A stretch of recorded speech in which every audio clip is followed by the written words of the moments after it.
Hey, what's going on, man? New episode of Playa Politics, man. We back. Yeah, we back with another one, man. Shout Sir. out everybody, man. Appreciate the support, YouTube, TikTok, man. We appreciate the love, appreciate the comments.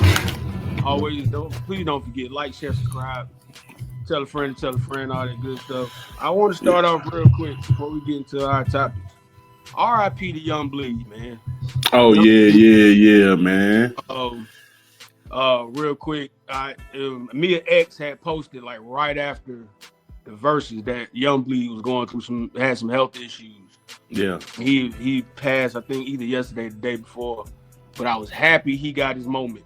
Hey, yeah, man. I'm glad he went down to perform, man. One last time. That was what's up. It's touching that, you know what I'm saying? You know, a lot of these artists don't get their flowers like they're supposed to, whether it's one song or a whole career or whatever the case may be. But he got his moment, and I was happy. Hey, yeah. So R.I.P. to Young Bleed, man. And that Young Bleed, speak on that, man. That Young Bleed album, that's a slept on album. That shit was fire. There weren't too many people I didn't know that didn't have that album. Yeah, boy. Barring that album from somebody else. Yeah. That shit was hard, boy. That was a hard ass album, man. So R.I.P. to Young Bleed, man. Yeah, man. He I think 51. So R.I.P. and shout out No Limit. I was happy No Limit could give him that moment. You know what I'm saying? Yeah. At the verse. Yeah. Cause it's a lot of artists that that don't get their moment, man. Yeah. And whether it's a song or a concert, it don't matter. There's a lot of artists that don't get their moment. So yeah, I'm glad he got it like right before he passed. You feel what I'm saying? Yeah. So and a big stage like that's a big stage, man. Man. That was a big stage. You know what I'm saying? He got that motherfucker right before he passed. So that's good to hear, man. You know what I'm saying? Yeah. So R.I.P. Young Bleed, man. But what? And now, man, we praying for them folks over there in Jamaica, man, with that hurricane, man. Real quick, man. I don't know if it's us, if it's white supremacy, if it's the high society, whatever. I already know where you're going. I understand us as black people got our differences, but goddamn, y'all, like it's everybody can get some of the blame on this FBA versus immigrants versus whoever. It's like after a while, it's like, all right, y'all, come on, fam. The white supremacy don't like either one of us. Okay. And there are times I get it, you know what I'm saying? With like there are people over here that don't appreciate the fact that, Black Americans fought for what little freedoms we have over here. Yeah. The freedom we have. It's people that don't appreciate that. But it's also the same thing when people go to these other countries and can't just read the room. So like the folks down there going through a whole hurricane, you worried about your luxury vacation. So I can point the finger at all sides, you know what I'm saying? But it get old up. But it just like you get to the point where it just like, Charlotte, I feel what you're saying, but it just like at the point where it just like, man, my nigga, like, why everything something happen, man? When it always just, and they ain't saying all of them. I'm just saying it always a couple people that try to shift that shit toward going at it.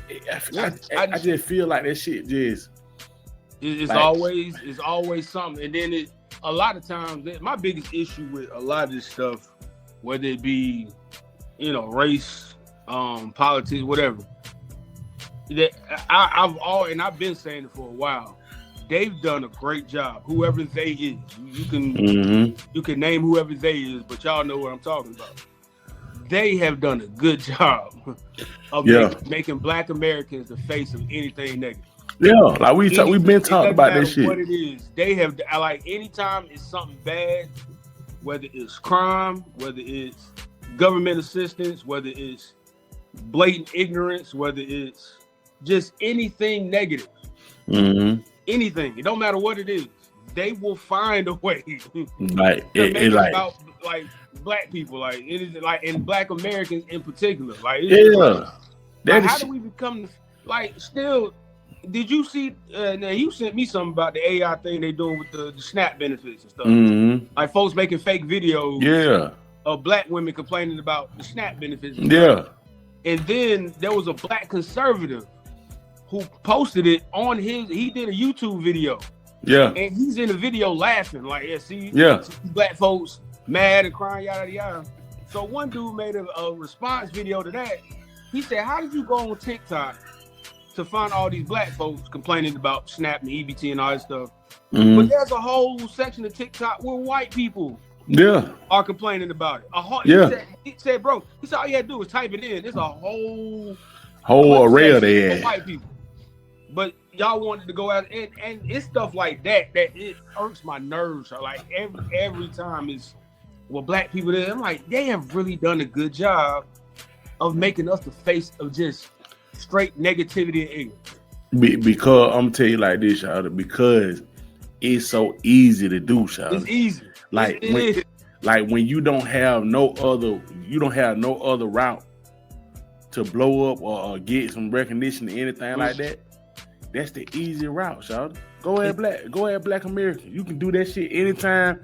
No matter who you is, they gonna motherfucking support that shit. It don't matter who the fuck it is, y'all. Facts, and it's crazy. They know that. It's crazy. I'm sitting there just looking at this stuff, and I'm like, and it's a well-known thing that, you know, more white people on EBT and SNAP and all that good stuff. It's like crime in itself. Crime is everywhere. Crime, like just in now. I'm also on the side because two things can be true at the same time. I'm also on the side of there are some things we need to clean up. I ain't never definitely. You know what I'm saying? But at the same time, it's amazing. Anytime you talk about guns, they looking at us. Anytime they talk about anything that negative that pop up, they let see the black people. Yeah. It's like y'all do it too, nigga. like it's crazy, y'all. It's crazy. But this why I say like this shit is just like is embedded in these nigga heads, y'all. Because look, this shit happened in Jamaica. They said it's the worst damn storm they ever had in Jamaica. There's a whole conspiracy behind that too, but I'll let y'all go down that rabbit hole. You do it. And it's just like, okay, y'all did this shit. Okay, y'all going through this. Shawty, we should be the last thing. I can understand you saying like the folks at the resort, and then come to find out they say them folk from Bermuda somewhere.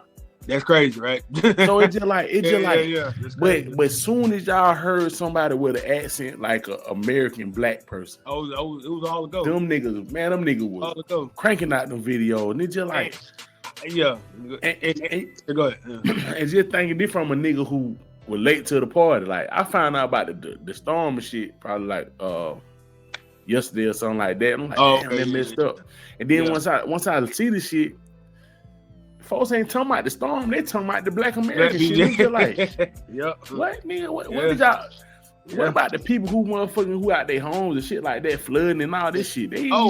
What about the black Americans that went down there to help? And this shit crazy, son. Crazy, son. Like, go ahead. Yeah. And then it's the people from the Caribbean over here talking about that shit down there. What are you talking about? Nigga, you ain't even down there. Like, y'all need to just go home. I'm just like, what? And that listen, everybody needs to shut the hell up with that just go home shit. Cause that the country would be empty if everybody just went back home. But you ain't home though. But you ain't home.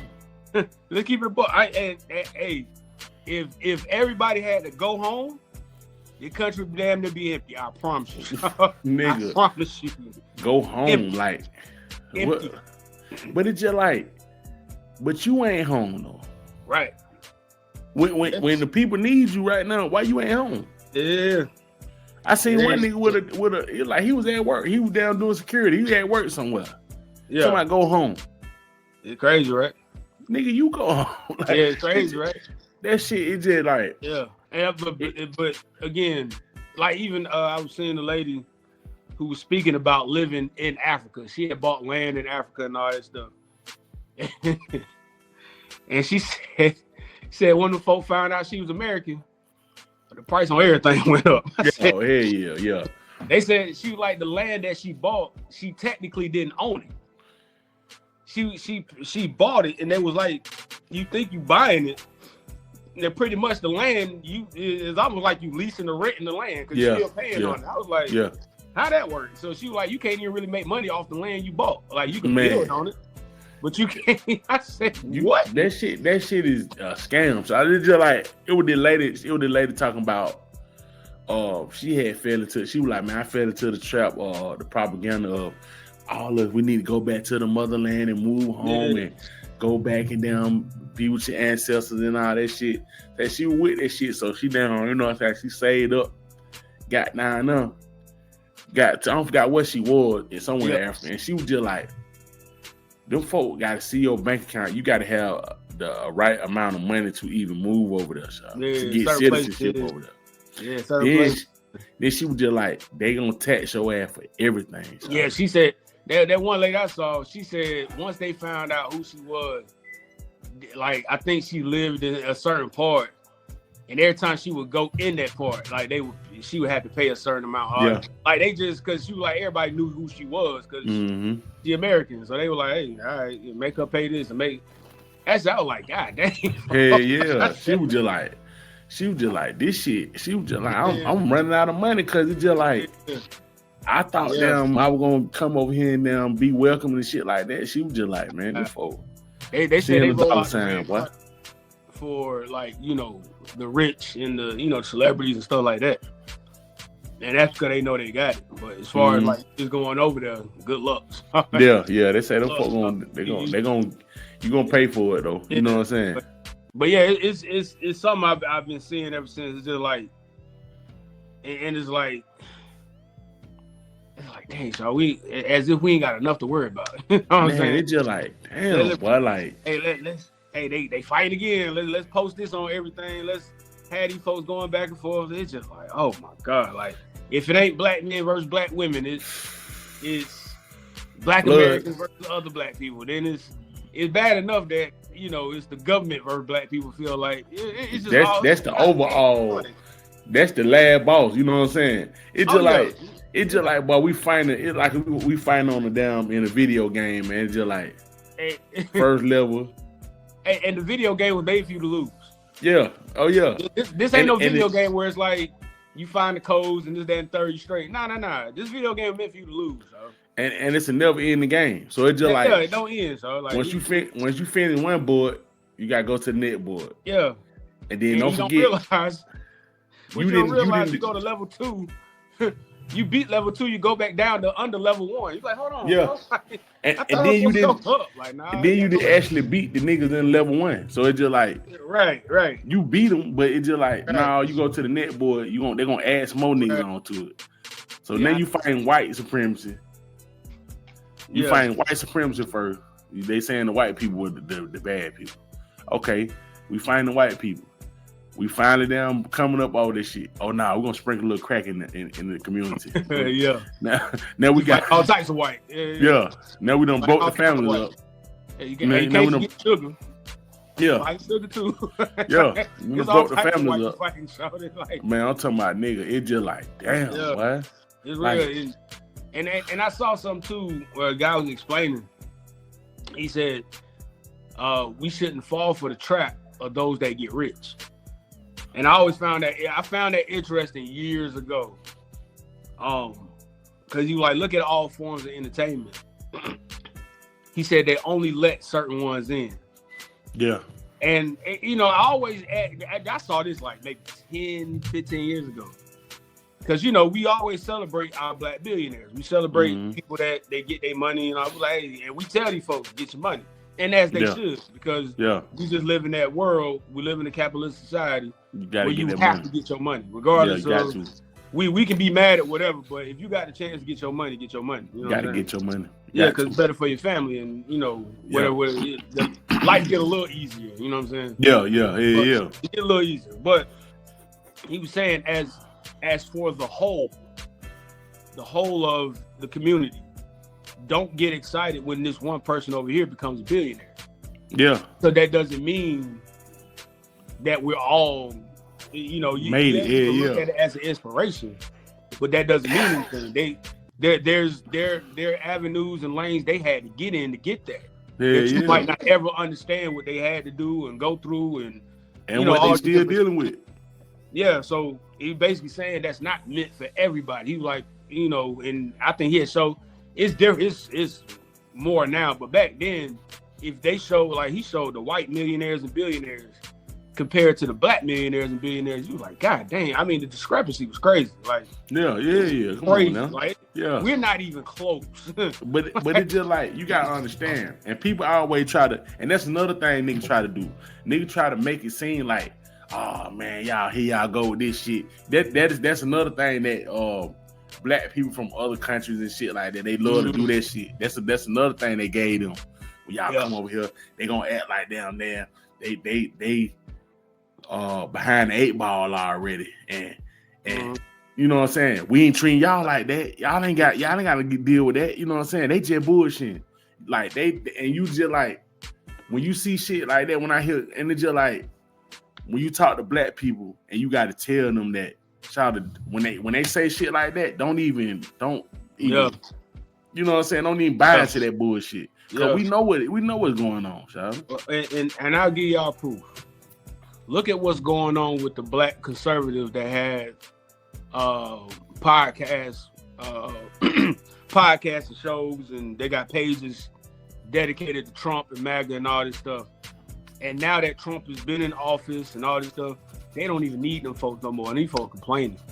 These black conservatives have been getting a wake-up call probably for like the last 6 months. Like, when Charlie Kirk passed, I know one of the guys, he was upset he wasn't invited to one of the, I think, memorials or something they were having for Charlie Kirk. And it was one of the things where they were looking at him like, yeah, bro, that's because they don't need you no more. Yeah. You served your purpose.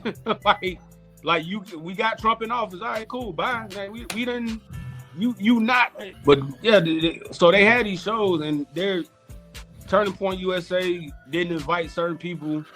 I know Candace Owens been going through it with a lot of conservatives. Even the guy, even your boy on Fresh and Fit and the other guys, they have been getting pretty much backlash, and they've been shunned away by white conservatives. Like, hey, you thank you for y'all contribution, but now that we got what we want, y'all go on about your business. Y'all stay over there, and they damn near crashing out about it. Yeah, and it's almost like, well, what did y'all expect? Yeah, and it's like, oh, y'all really thought that y'all were part of the that once they got the country the way they wanted it, y'all thought y'all was good. Y'all thought y'all was invited to. See, that's the problem with black folks. We invite folks to our cookout. Yeah. They invite y'all to the cookout. The difference is black folks invite folks to the cookout. We invite you to party. Mm-hmm. White folk cookout, they invite you over there so you can serve. Don't get that shit twisted. Yeah, and then get that shit twisted, guys. Like, and then once they get what they need out you. Yeah, appreciate it. Pretty much, you can go on about your business and do what you got to do. I mean, man, bro, when I seen them dudes, it's these twins. And the two light skinned nigga, the swole nigga, right? They were like, yeah, man, because it was some white people that are making their own all white whatever. Yeah, I didn't know they need to make one. I thought it was a bunch of them around the country.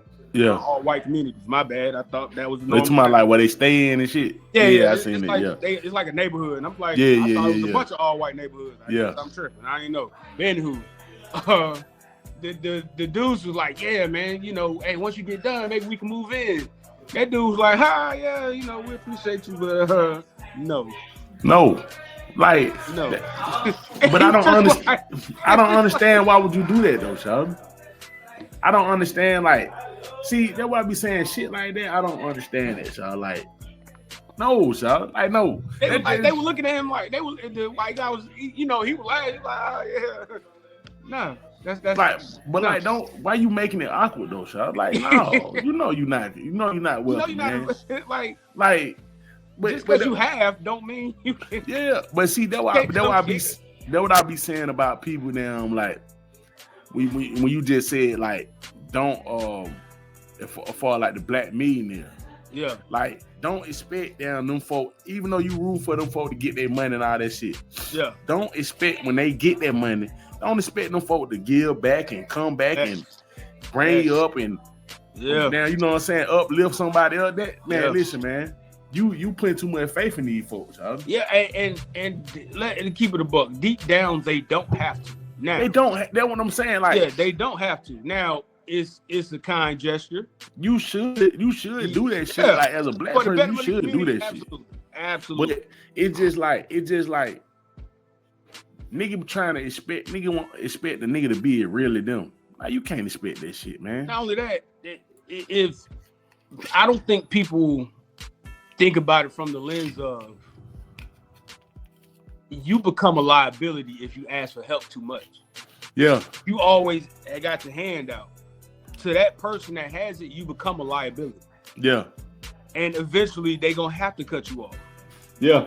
If all you doing is expecting every time you need something, you got your hand out, at that moment you are a liability. Plain And I think a lot of people don't understand that. And you hear artists, athletes, entertainers, you hear them talk about it all the time. Like, man, when I was younger, I was trying to help everybody. Now, you know, like I seen the Allen Iverson interview on Breakfast Club, and he talked about that, how, you know, he tried to bring everybody with him. Mm-hmm. And he said, mind you, Iverson been retired, 15 years probably? Yeah. Probably longer.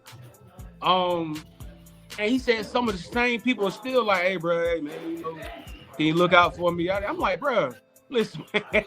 I remember he told a story about the one homeboy he had.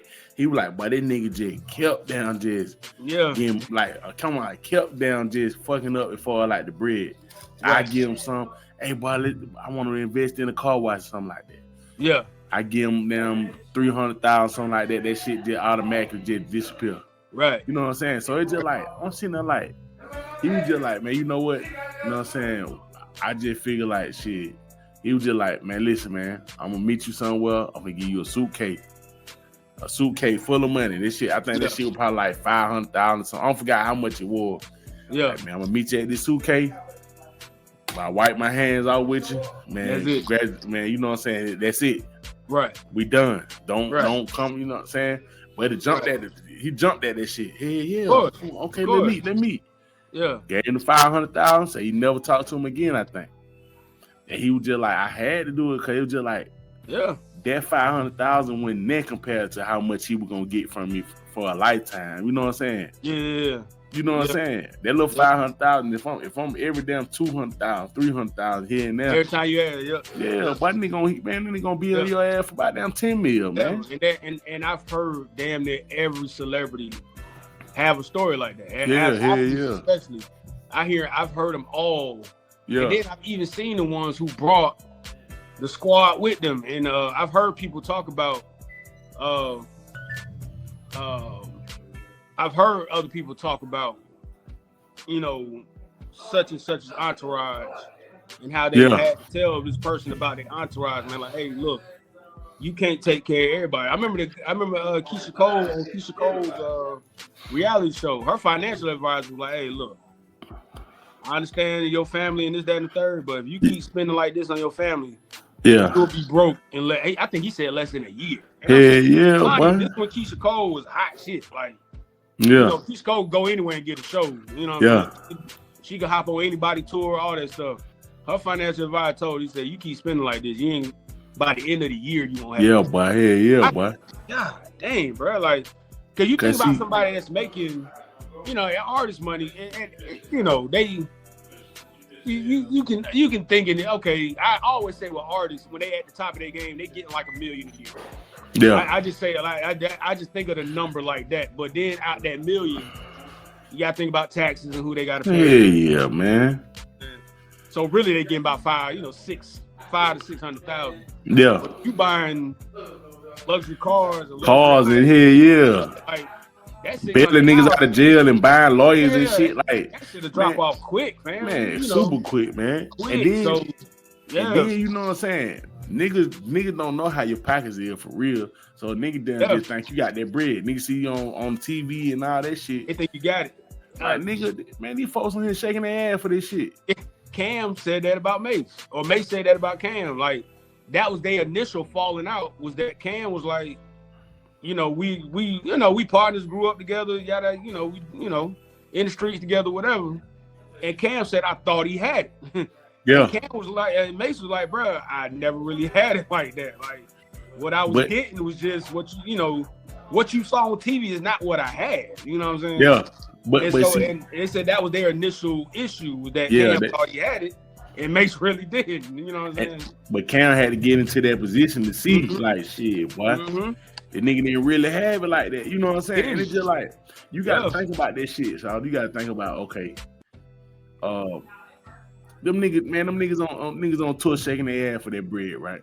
Yeah. And it's just like, okay, you got to think the manager, all these people got to touch their money before you get it. Right.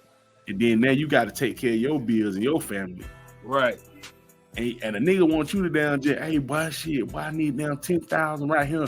Boy, my cuz, I need 10,000. I'm just like, damn, I'm like, but see, I was saying about the black millionaire shit, like the black billionaire shit. When I was saying, like, once them niggas get that bread, I ain't saying, like, give nobody no money. I'm just saying give a nigga opportunity. Like, a nigga say, okay, shit, boy, I'm trying to do this shit. Money. Yeah, that's why I said opportunity different than the money. Yeah. Like, I ain't saying them niggas supposed to get out they billions and get dispersed toward the black community. Nah, hell no. Yeah. I'm just saying, like, nigga be mad that these niggas down don't even do that. Like, they don't even get no opportunity. They don't do shit. Like, them niggas just get their bread and just dip. You know what I'm saying? Yeah. And I say this about the billionaires. One thing we got to understand about most black billionaires. So if you see a number, let's say you got, I think Jordan's up to 2. I think LeBron, Jay, Rihanna. I think Tyler Perry's up to 2. I could be wrong. Oprah's up to 2. But if you see 1 billion, understand something. That ain't liquid money. That ain't $1 billion in their bank account. That ain't none of that. They don't know what that shit. What that means is because people, I still think people think when they see billionaire, this person has $1 billion. In liquid cash. Yeah, like you got $1 billion sitting somewhere. Yeah, no. What that means is all their assets, the stuff they own, whether it's real estate. I know Jay-Z. Like Jay-Z they say Jay-Z has millions investing in watches and art. Yeah. Like millions. Art and watches. And I think, God damn, that's crazy. So anywho, but when you have that kind of bread, it's not, because you really, such and such a billionaire. Rihanna's a billionaire, and this is not to get on her, and I'll bring up Kylie Jenner too. This is not to disparage what they got going on, but they are billionaire status because of the companies they own. Yeah. And how it was proven is how quick Kanye dropped off when he went on that rant that time. Yeah. And he said he was gonna drop off. In 48 hours, he went from a billionaire to what I think after that he was worth like 400 million or something like that. Yeah. In 48 hours. Yeah. And people were like, well, how could they? I said he didn't have $1 billion in cash. That's not how that works. But see, that shit, that's just like the Billboard shit. You know, they were talking about damn hip hop ain't had no. We're gonna talk about this shit in a minute. They were talking about hip hop did the first time in years hip hop ain't had no. I think like 30 years, 30, 40 years, something like that. Yeah. But they're the same thing with that Billboard shit, man. That shit be made up, man. Like you can get on that shit if you want to. That's just like I was looking at something. It was one of the nigga was like, man, I be paying them folks not to put me on that shit. On the poor little shit, you be like, why you paying them niggas not to put me on that shit? Because I don't want to be dealing with that shit from my family and shit. You know what I'm saying? A lot of songs got paid to be on Billboard, but that's what I'm saying. That's what I'm saying. They're the same thing with the poor little shit. That's a rabbit hole. A lot of y'all fans would not like. Is that not saying songs that are on there don't deserve to be on there, or they're not good songs? But there were a lot of songs put on those Billboard charts because labels paid for it. That's how they got the ball rolling on the album. Like that. It's like, hey man, this person comes in at number 4, and it's like, oh, okay, they got the song at number 4. Yeah. You know, then the radio spins go up, all that good stuff. All right, great, You do a little couple shows. Now you roll out the album. That's how you get the album going. Yeah. That's just there's a formula. So, like, but that's what I'm saying. Like it's just like with the billionaire shit. Them people doing that shit as a charity. If they down come out and now get somebody an opportunity, something like that. Of course. They doing that shit out of goodness of their heart. They don't mean they have to do that shit. Son. No. Like me personally, I feel like you obligated to do that shit for your community. Yeah. Like if you black, if you got $1 billion, nigga, you should help somebody. Somebody like, because I remember Tyler Perry used to get hella backlash because he writes everything. Yeah. Like he don't have, and I don't know if he still does that now. But I know for the longest time he never had a team of writers, and it was like it looked like it. Yeah, but there were people always being like there would be such holes in the stories and a lot of his shows and the series. Like, man, you need a team. Like, and I'm like, man, Tyler ain't sharing that money. Hell no. And it's just like they be like, man, that shit be so badly done. It's just like, and then I find out he do this shit in like a week, so he don't. Yeah. He get paid them for what they want to get paid. Yeah. And he ain't got it, you know what I'm saying? So if a nigga say, I want $1 million, all right, cool, here go $1 million. Yeah. But you got to do this shit in a week or 2 weeks. Yeah. Not only that. No motherfucking 6 months. Hell no. You finna do this shit in 2 weeks. Yep. 2 weeks. And then, he got the own studio. He got the studio. So that's what I'm saying. He's smart in that way. Yeah. Because he could keep the money. He's like, all right, I ain't got to pay hella folk. Because think about it. All he needs is, if he's not directing, he just need like a director or he producing everything. I'm pretty sure he got a team that shoot everything, like cameramen and all that stuff. But he's not paying extra people outside of people that's probably like, people that help edit the shows or the movie or whatever. Yeah. But that's how he can afford to pay the actors as much as he does because he ain't paying writers. Yeah, that's what I'm saying. So if you an actor and you like. Hey man, this one show over here only talking about 2,000-3,000 episodes, but 1,000, however much they get paid per episode. Tyler talking about 10. And I'm like, shit, I'm gonna go over here and get 10. What a man, Taraji P. She's like, but I gave me a cool meal. A meal out there, motherfucker. Yeah, a meal. She was like, shit, I ain't never got paid that. I ain't never got paid that shit. He had to pay nobody else. But look, I seen the shit the other day. They were saying that Tyler Perry just like all this, y'all. Like, they saying like all this. Like, if you think about, okay, you going all this, you like, why all this shit be so cheap?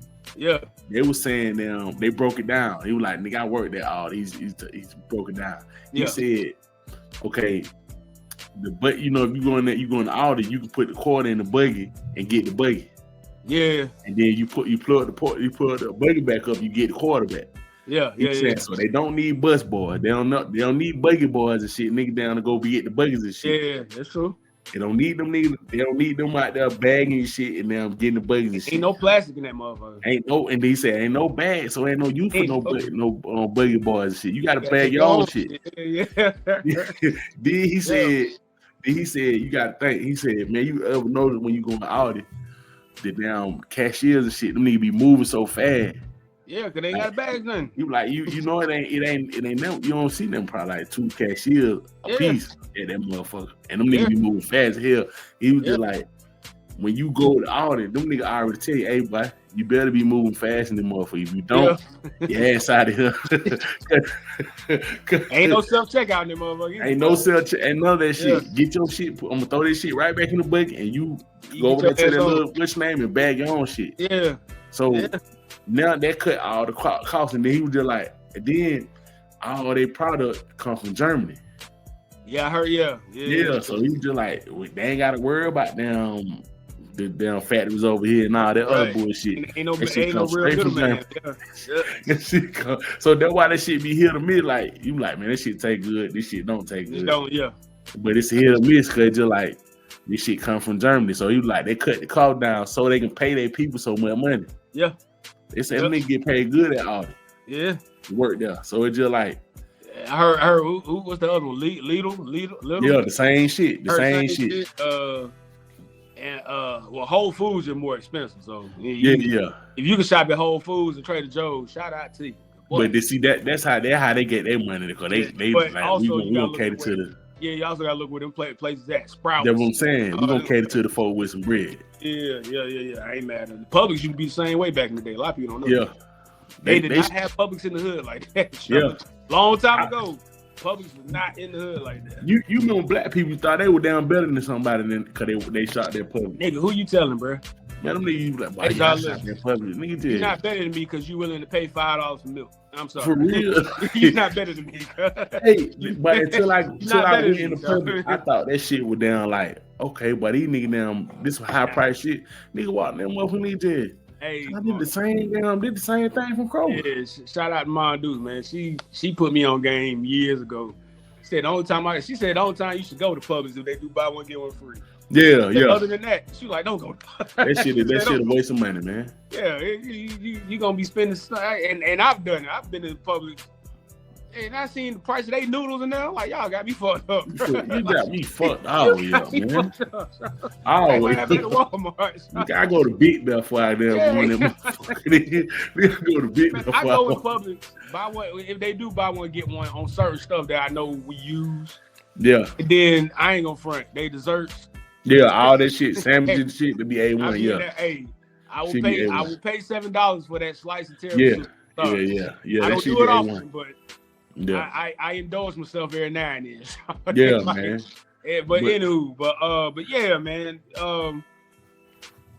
You said you wanted to speak on what was that?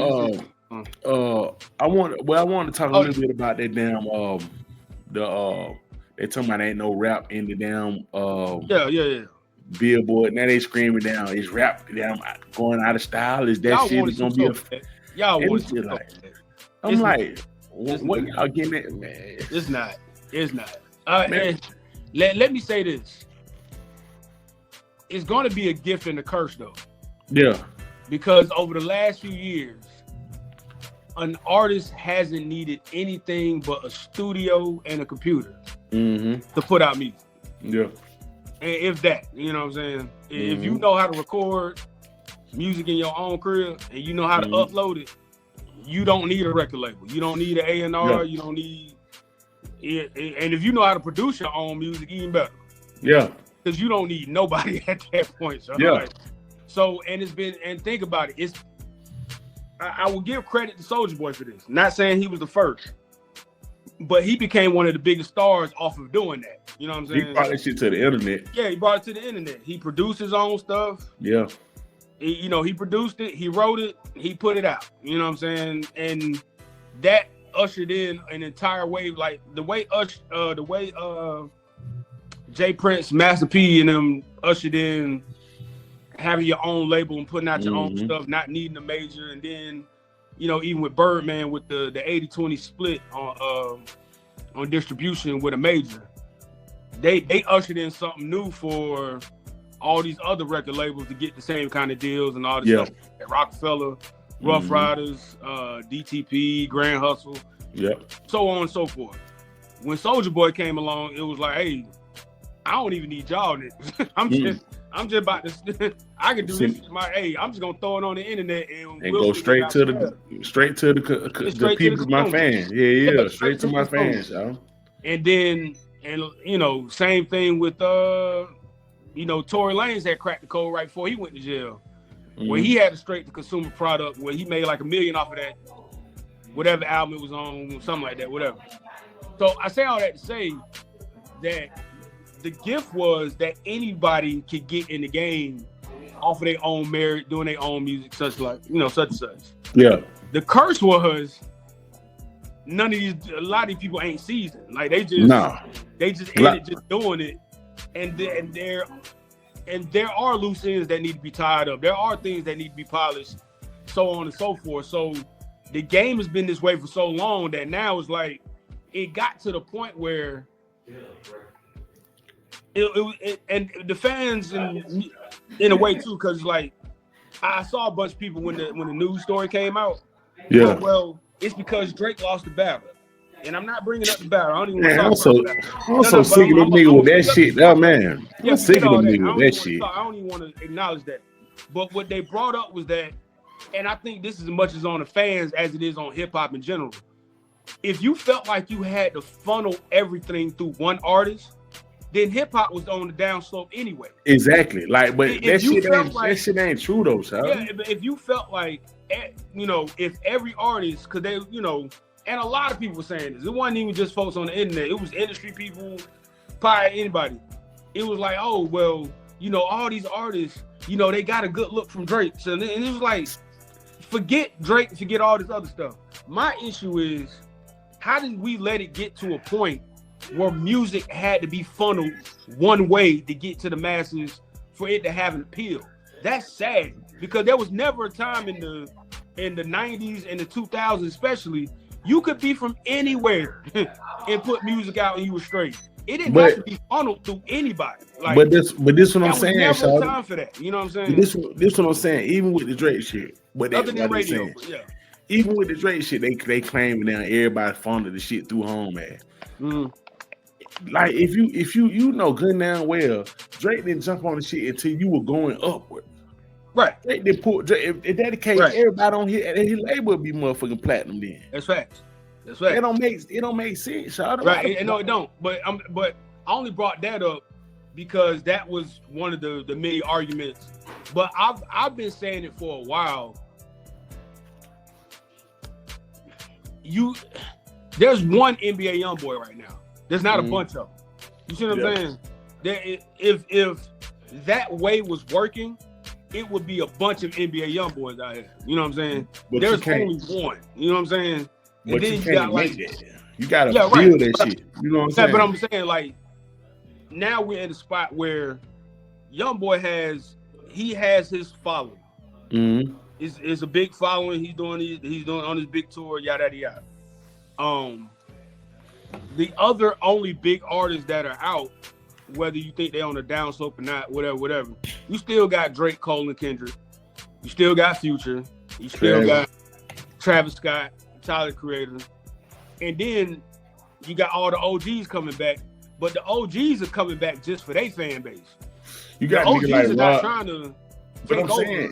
You got niggas like Rod Wave. You got a lot of niggas that even when they claim Drake had the top of the rap and all that bullshit, it's still with people out here still doing their thing, man. But I hate when niggas try to act like that nigga was just the fucking overseer of everybody. Like everybody had to go through Drake, man. But that's how them people. That's how it's amazing. That's how.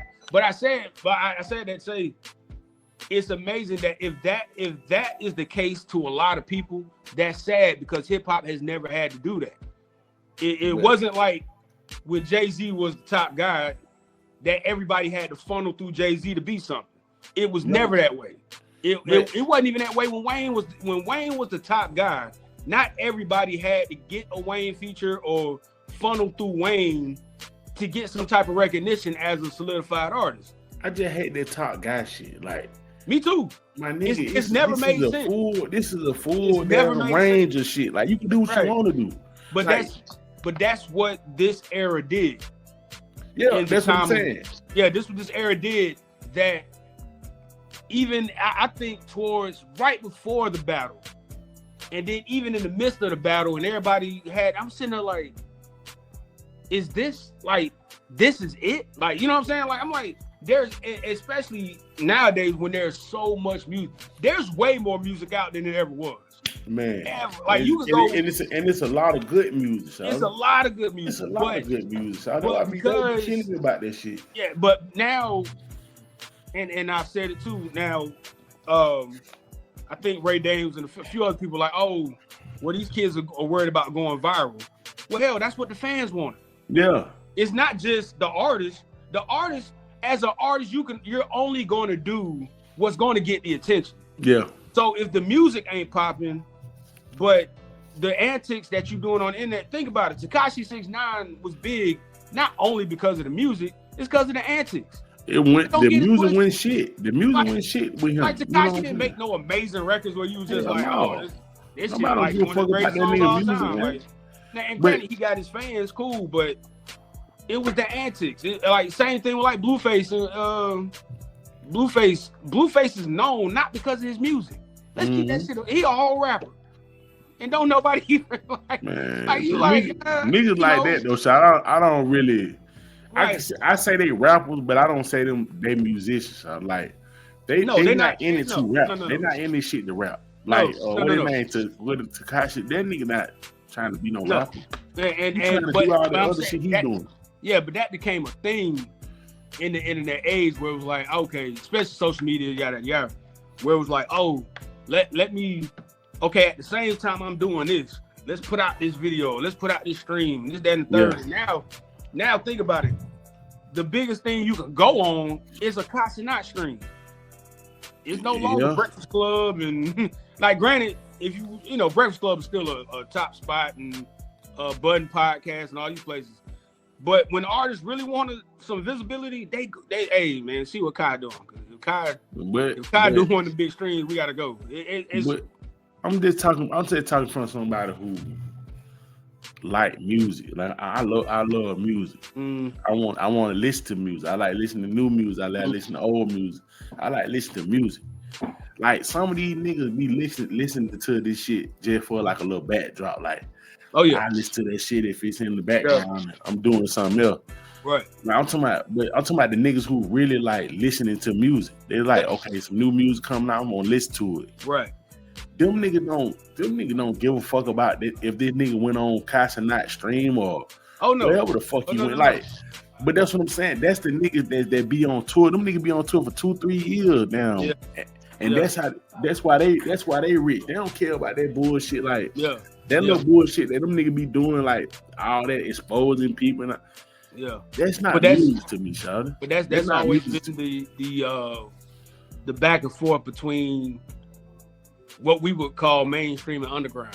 Yeah. There has like I just saw something recently, a video somebody did about Bad Boy back in the early 90s. I didn't realize how many people had an issue with the presentation of Bad Boy back in the mid 90s. Mm-hmm. I didn't know there was a lot of rappers, not only mainly in New York, you know what I'm saying? Yeah. Where, you know, and like I remember the Roots and some other artists were mocking the whole champagne and the shiny suits and all.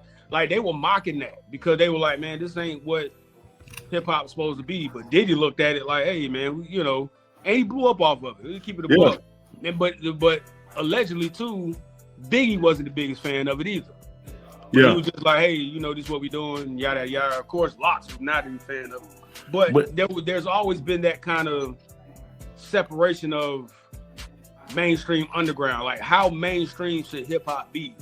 Yeah. Versus like, should it have the same underground feel? And if a mainstream audience like it, cool. Yeah. To me, that was DMX. And a lot of artists in the South. That's to me being staying underground, but just mainstream liking what you're doing. Because if that the case, it wouldn't be just like you said, the artists in the South. Like it wouldn't have been so many niggas that got rich off making their money out selling their shit out the trunk. Right. Because these niggas are going hand in hand somewhere. They performing and then they motherfucking damn selling their shit out their trunk. Mm-hmm. It ain't nothing more than less. If you like the music, here it is. So it ain't all that. I'm going on the interview. You don't even know this nigga. Like you listen to the phone, like this shit hard, boy. Yeah, it didn't matter. Hey, boy, you get this shit $5, huh? $10. You know what I'm saying? Yeah, it didn't matter. I like the music. I don't know nothing about these niggas. You know what I'm saying? Like we had to grow to know all these niggas that we listened to back in the day. Right. Like you hear the first song. You hear the first song from when I first heard Snoop on Dre shit. Yeah, like, that nigga snapping. Yeah, I don't know who this nigga is, man. It didn't matter. He ain't no stream and none of that shit. Nigga, he snapping. This nigga snapping. Yeah. Like when I first heard Troy, I heard Troy because the nigga gave me nigga was playing the boom box. He walked up. He said, "But y'all ain't heard about that new Troy, Pastor Troy." I ain't never heard of him. He in Augusta, boy. Snapping. Yeah. Put that shit on. That shit was hard. Oh, boy, that shit hard. Yeah.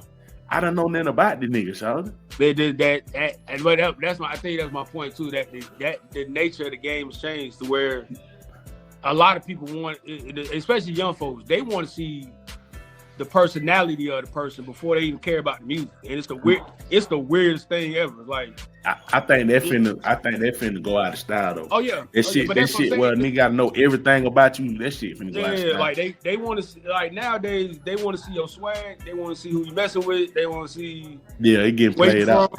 Are you if you from certain places? who you affiliated with. They want to know all this. The music is almost secondary, like to your, to your bio. You know what I'm saying? That's why I think the shit going out of style, y'all, because it's what they promote right now. It's what that the people are like gravitating to right now. Right. Like you heard that nigga with him name Leon Thomas, that new Leon Thomas he just dropped. Who's a singer? Yeah, Leon Thomas who made that song Mutt. Yeah, I know. I don't really too much like that song, but I'm saying his new shit, the shit he just dropped probably 2 weeks ago. Yeah.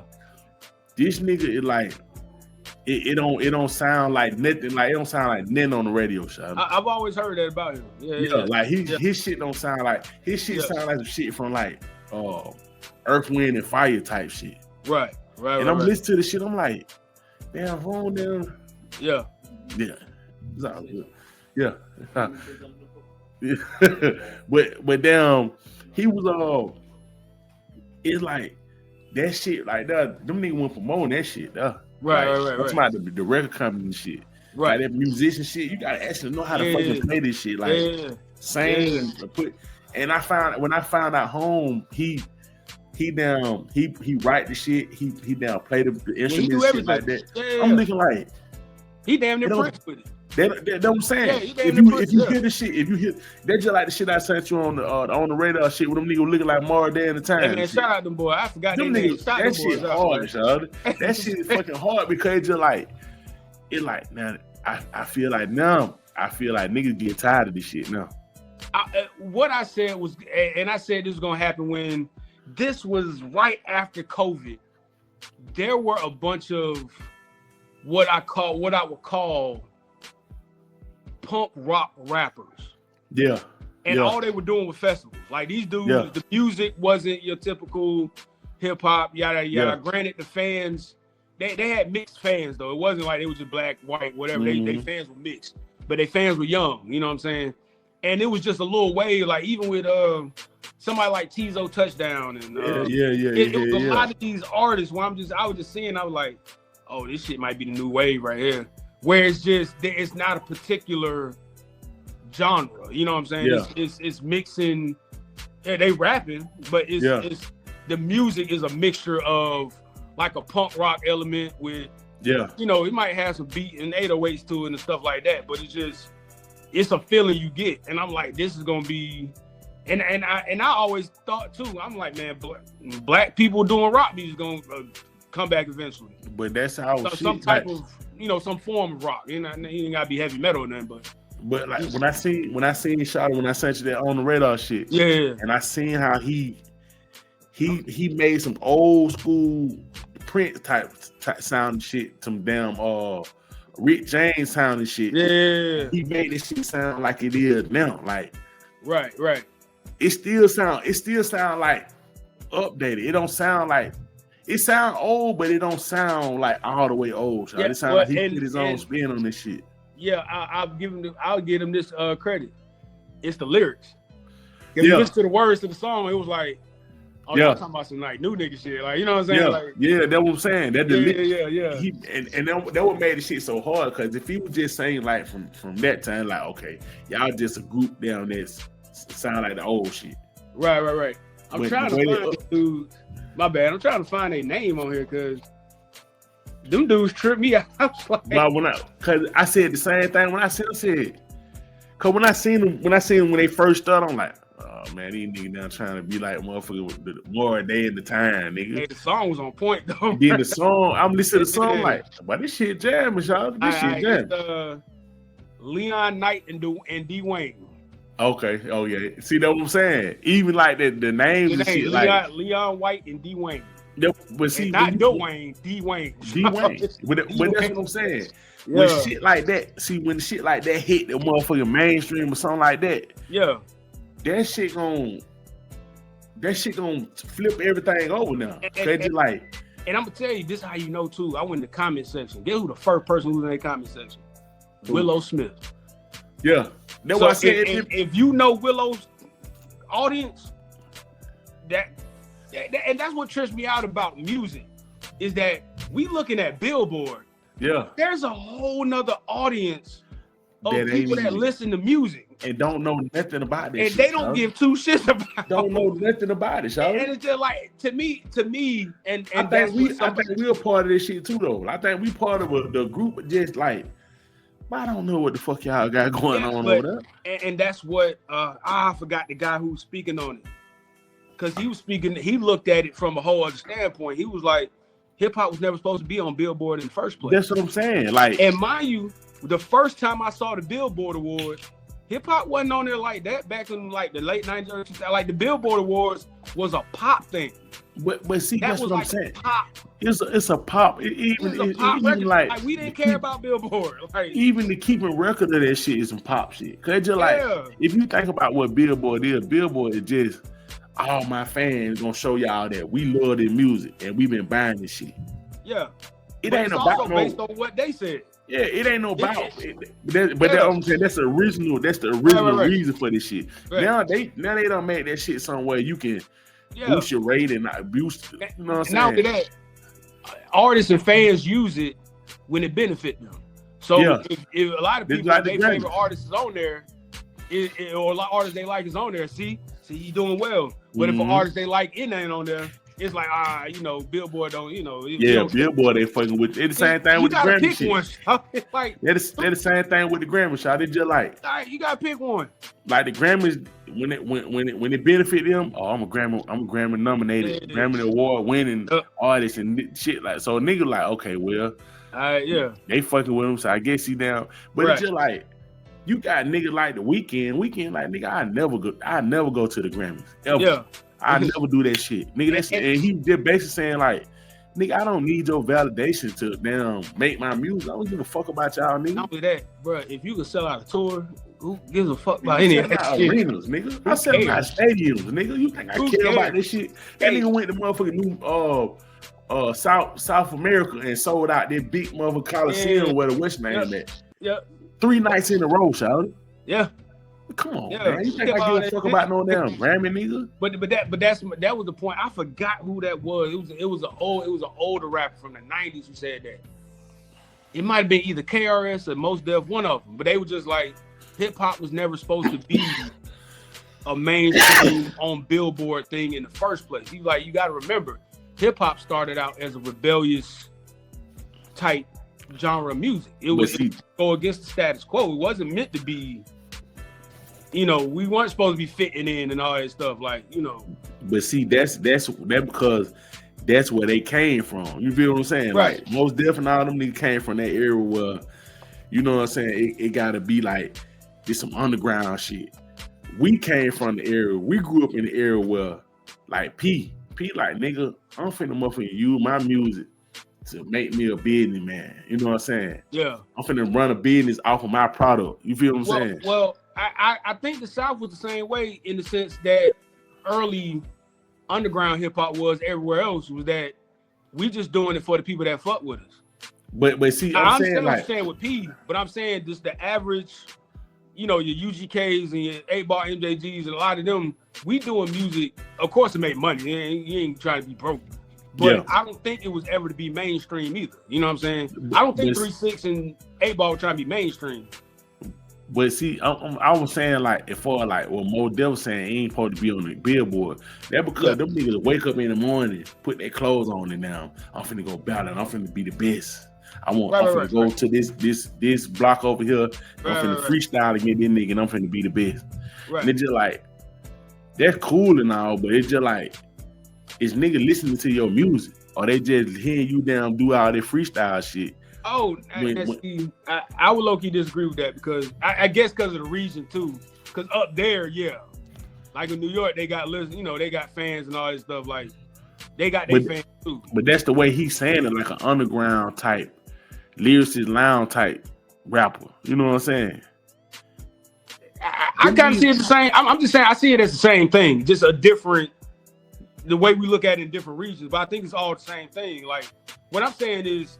Most definitely, or if that was him, I can't remember who it was, but I think those rappers up there, especially when Diddy came through, what they were saying was hip hop was not supposed to be this thing where we were worried about Billboard or the chart solidifying who we are. Yeah. And I think that's the same thing that the South thought. I think the difference was, I think the South was saying it to them. Saying the same thing, but they were also looking at them, yeah. New York, like, hey, we don't need y'all to solidify us. Yeah. You right about that. Yeah, like we got what we got going on down here, and we cool with that. You know what I'm saying? I'm talking about like they wanted to be the best. They didn't really want to. They didn't care about how much money they made. You feel what I'm saying? They didn't to an extent, you had, because. But like, don't saying like them lyricist lounge niggas. Long as they don't need, I don't need all the money. You know what I'm saying? I can, long as I'm the best rapper, I can be the best rapper and then be a modest. As long as I can damn pay for my, you know what I'm saying? As long as I can pay for my life and shit like that, they ain't got to be the richest. Yeah, and I would say too, I don't think a lot of those guys early on.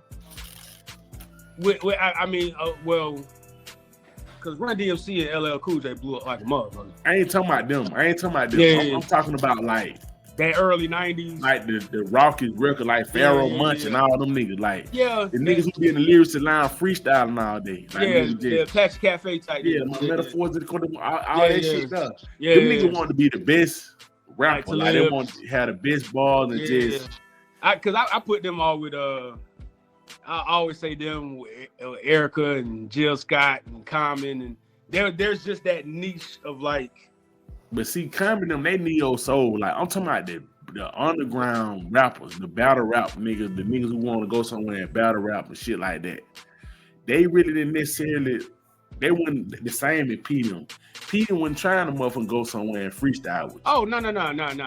Oh no, that's two different. Yeah, that's two different. Yeah, that's what I'm talking about. That's what I'm saying. Like that's two totally different things. Yeah. That's why they were saying they shit don't supposed to be on the Billboard. P shit was saying like, y'all niggas don't want to put us on the Billboard, but nigga, we selling records just like niggas on the Billboard. So fuck y'all niggas, you know what I'm saying? I kind of see that just because I don't think I think what they were speaking, the guy was speaking on was more so not necessarily a battle thing, but more so our fans are people that are dedicated to hip hop in like the same way. Like the same way a No Limit fan or Cash Money fan or whatever fan you are of down here is dedicated to whatever that product is. I think what he was speaking more to was the product of music we're putting out and a fan being dedicated to that and what it represents versus when anything's commercial, it's quick. Like, and I would say it's quick, but it's more so like it's almost. I don't even want to use the word manufactured because it's not manufactured. But it's almost in a certain sense, you right though. In a certain sense, it can be because it's like. But that's what we're gonna associate that shit with though. That's what for our music. Like when you see the shit that manufactured, you like. I mean, you see some shit that's commercial, you like, man, that shit manufactured. You know what I'm saying? They can make that shit every day. Right. It ain't no real musicianship in that shit. They just like, nigga. Y'all just doing the same old shit these niggas did, made some money. You know what I'm saying? Right. I guess it depends who you speak, but like I said, I always looked at hip hop, regardless of where it's from, as this sense of somebody making music to gain an audience, and that audience being dedicated to whatever that product. Yeah. And forget who doesn't like it. I don't care who don't like it. If these few thousand, 100,000, whether even if it's up to 1 million people, if these people fuck with it, that's who I'm worried about. You know what I'm saying? Yeah. But I think when it got to the point of let's make songs to where soccer moms and all that. Exactly. That's what I'm saying. We're intentionally doing it because them ain't people that like music though. Like they like music. They like music when they going shopping and shit like that. Yeah. But they don't. I think it's when it's intentionally done. Like that's what I'm saying. Like with Nelly. Like Nelly, when Nelly came out with the first record, I forget the name of it. You know what I'm talking about? Country Grammar. Yeah, Country Grammar. And he first came out with it. He was just making that song to make the song. Like And I remember Plies joking with him on the radio one time. And Plies was like, man, he said, I'd never get that song, man. And he said, he was somewhere. And he said he saw a white lady with her kids. They were singing the song. He was like, it was over. He was like, man, I don't even think that lady realized he talking about street sweepers and Glocks and shit like it was just, but that's what I'm saying. They were just singing it. Like them niggas be like, the people that caught on to country grammar and shit like that, they don't really care about the music. They really just like, okay, that shit catchy. I like this song. They don't give a fuck about the Nelly. You know what I'm saying? No. So it's just like they don't really. I don't see them as an actual fan of music. They like music, but it's just not. Right, but you know what I'm saying? It's like that's why they got top 40 music. That's why they got top 40. That's what he was saying, and that's what I'm speaking on. Is that there's the commercial. To me, commercial is people going into the studio, purposely making a catchy song for that particular person. Yeah, the person that don't listen. And to me, that make music whack. You know what I'm saying? But see, that was you remember that why niggas used to get on him a lot. Oh, absolutely. They used to get on him for that same reason, because you know back then, if you did that shit just commercially like that, they were like, "Why you nigga this nigga lame?" And they shitted on. Oh my god, they killed Hammer. And it was amazing because 10 years later, everybody was doing what Hammer was doing with. But see, Hammer, that's what I'm saying. It's the same way. It's just like back then, it was about hip hop. Street, you know what I'm saying, being underground, all that shit. Yeah. But Hammer like, nah, nigga, I'm finna go down, do this shit for damn Pepsi and shit. Nigga like, I don't think that was initially intentional though. No, hell no. Yeah, cause Hammer started out the same way Too Short did, like out the trunk, all that. That's why Hammer was a fucking gangster though. That's why Hammer used to beat niggas ass and shit. But they also said early on Hammer was putting on the show. Yeah, he was a dancer. Performances was like, oh my god, like who this dude dancing? Yeah, he was a dancer, dancing the whole time. But it just like the shit got catchy because the show and shit. You know what I'm saying? Of course. But Hammer was so gangster, he was just like, nigga, I'm gonna do this shit. I'm gonna do this shit with Pepsi and the Adam family and all that shit. And y'all niggas say something about me, we gonna catch y'all somewhere and beat y'all ass. Yeah, that's right. And I think that's what I'm saying. I think it's always been a gift and a curse with being commercial. Yeah, I think it's always been, because you're gonna get your bread and you're gonna have your music's gonna be more spread out, more people gonna be listening, yada yada. But the curse is being commercial can water down the music. Yeah, in a lot of ways. Like people are not caring about substance; they just want something catchy. Yeah, don't give a damn. And I remember that was Eminem's initial thing. Yeah, because M was like, I remember when he did the second album, he's like, man, I'm not trying to do the first single. The first song he did. Hi, my name is. Yeah. He was like, man, I'm not trying to keep doing that shit. But think about it, Eminem, those first 4 or 5 albums, he had to do a song like that. But Eminem was a backpack rapper. That's what I'm saying. He was. Eminem came from and he really came from this shit. Oh, so yeah, he came from a community where them niggas were like, nigga, man, hell no, boy. Yeah. You ain't doing no cartoon ass shit, white boy ass shit like that. Because you already was a white boy. Yeah, that was something he had to learn, and I think a lot of people learned about the industry was that you get in, you can't. Because that's why a lot of battle rappers haven't made it in the industry. That's what I'm saying. Because I will argue to this day, nobody raps better than battle rappers. Out of all the lyricists I've heard, battle rappers and that's because that's what they do. Like that's a major difference. Lyrically, I'm speaking lyrically, not But see, that's why I think Eminem know. That's the only reason why he blew up, because he was white, and because he was a lyrical miracle rapper, super lyrical miracle. Yeah, that's why they get on him now. They clown for that shit. But when he first came out, when that shit was big, nigga was like, "Wow, that white boy be snapping, boy." And I think that's why he does music the way he does now. I listened to his last album. Yeah, talking about super lyrical miracle. Good Lord. Yeah. That's all he's doing is rapping. But he can't help that shit, He don't give a fuck about none of this shit. He don't care. No mainstream record. He don't care about that. All he got a song with J.I.D. that's stupid. But that's how he came in, though, so like. Yeah. But I think that's what he always wanted to be too, though. And he always pushed back on them niggas like, man, I don't want to do this shit. I don't want to do this stupid ass shit. I think that's where a lot of his detractors come from, was that not understanding that in the mainstream world, you can't be he's the only one got mainstream success in that way. Yeah. I remember Jay-Z rapped totally different when he first started than when he became ultra successful. Like Jay-Z was rapping fast. But name a backpack rapper that bigger than Eminem. It ain't one. He the biggest backpack rapper ever, Sean. Lupe was as close as it got. And he didn't know where near no Eminem. Yeah, Lupe was like, I ain't doing this. And we not talking about lyrical ability and none of that shit. We talking about how popular they is. Just the genre. I mean, yeah. j.cole is as close as it get.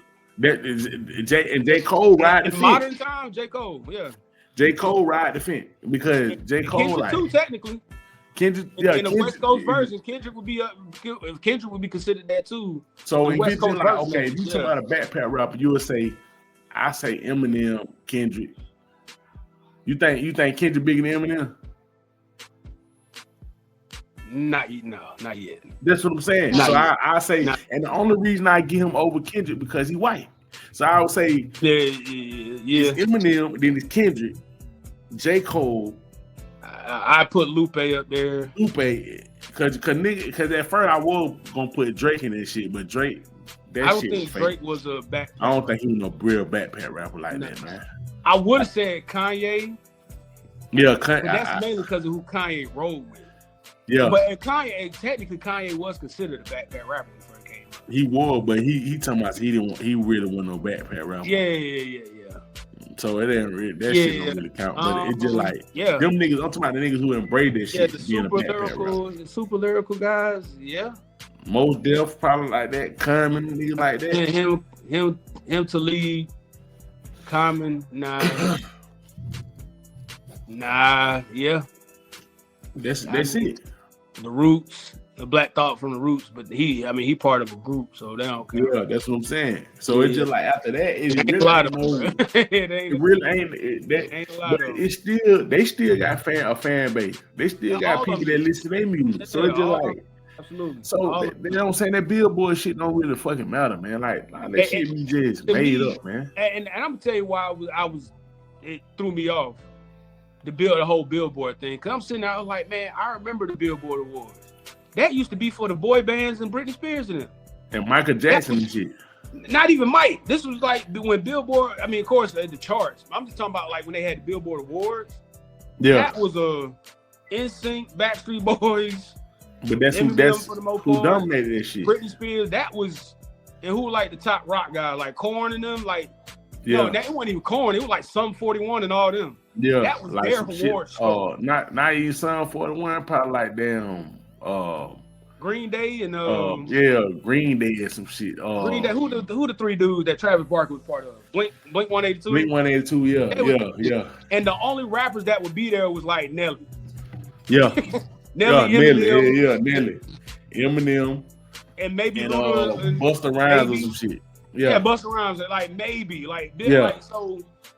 Now it's such a big thing. I'm like, damn, when did motherfuckers even care? Like I don't remember ever caring about Billboard spots. Like, it didn't matter.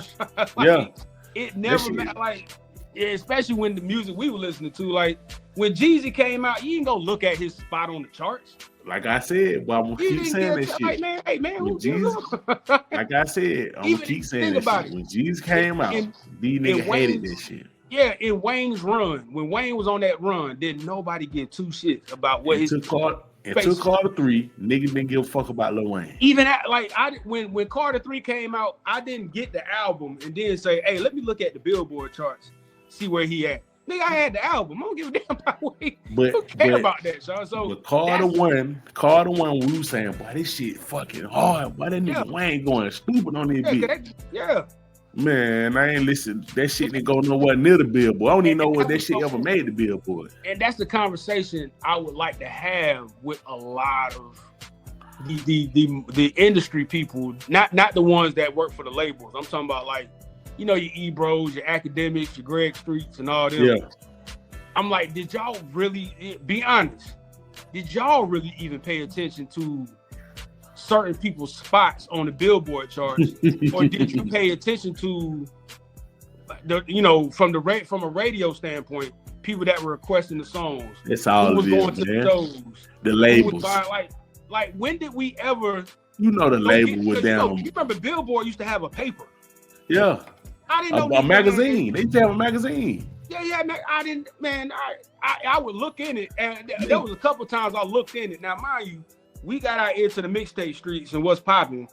This was back early 2000 when, you know, Jeezy and everybody were popping. And I get the Billboard charts, and I looked at the hip hop section. I'm like, man, this ain't what's popping. No, yeah, you get this shit out of here. Let me go get the Source. Let me get XXL, Ozone, Murder Dog. Let me take these and can't forget King Magazine and XXL Eye Candy. That's for the folks that know. I used to get them magazines. Like, I'm not picking up Billboard. I don't give two shit about Billboard, man. Only time you read Billboard when you had the doctor office, man. Or at the dentist. Yeah, if it was there. Like, that's it. That's it. That's the only time you reading that bullshit. Yeah, nobody want to pick trash, bro. Like, yeah, that's some shit. I don't even know who read that shit. What some rich nigga somewhere. What old boy say? Trash. Like, somebody looking at this shit, man. When they brought it up, like, ain't no hip hop in on there. Who's like? Did we care? Yeah. And seriously, did we care? And then you gotta think, Sean. Ain't no money in the music no more.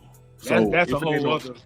I've been saying this shit. Ain't no more money in the music. So you gotta think. If no money in the music, just think about this shit. Ain't no money in the music. So the record labels are not having enough money to spread this shit out. Exactly. They not gonna put money on your song.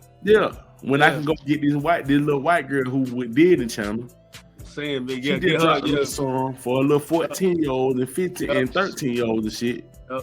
Put this on YouTube, and we're gonna get back at least what we spent. Right. And then on top of that, how they're getting the hip hop acts ain't the same way no more. There's no more demos. There's no more. Hell no. I've been shopping this artist and this song for the last 2 years to all the labels. Ain't none of that. It's them folk going straight to where we going at. They going on Spotify. They going on. Think about it. The labels got to go to Spotify to find the next person. Yeah, and then I got to give you some money and hope you make another one of them. Yeah, there's such and such got a buzz, such and such. Let's see what he does, and then we'll offer him. The way the labels go about getting rap artists ain't the same no more. No, and it's been done. It's been done. And then you can't get that nigga signed for now 10 million, or they need sign that shit. No, man. Cause bro, think about this. Drake and Nicki, when they got hot with the Young Money shit, right? Nicki more so with Gucci. When she got hot with Gucci, she had she put out a couple mixtapes, had the feature on that Yo Gotti record, right? And then you had Drake, who had one of the most successful mixtapes of all time, yada yada. And look who got him. None of the major labels got him on because of Wayne, though. Yeah, because of Wayne. It wasn't like they signed straight up to a major label, and these were the two biggest, you might well say, prospects at the time. And a hip hop label got him. It wasn't no big, and so that lets you know right there. Then along with, when Meek Mill was hot, where did he end up going? He went to Ross. He didn't go sign with Def Jam as by itself or any Atlantic or any of these. He went with Ross. Because they gotta show. They start sending them to shit like that because they were like, okay, well, I got this new artist, man. Y'all need to check him out. Nah, we're gonna leave him with you and then see what he do. And then that's what happened with a lot of people don't know that's what happened with Game. That's how Game ended up on G Unit because Dr. Dre didn't know what he didn't know how else to put him out there. But what I'm saying is a lot of these artists started being like, okay, if I go with a label, I might as well go with this dude over here that knows what he's doing versus going with a major label. And next thing you know, I'm in a meeting with a bunch of white people trying to sell. Yeah.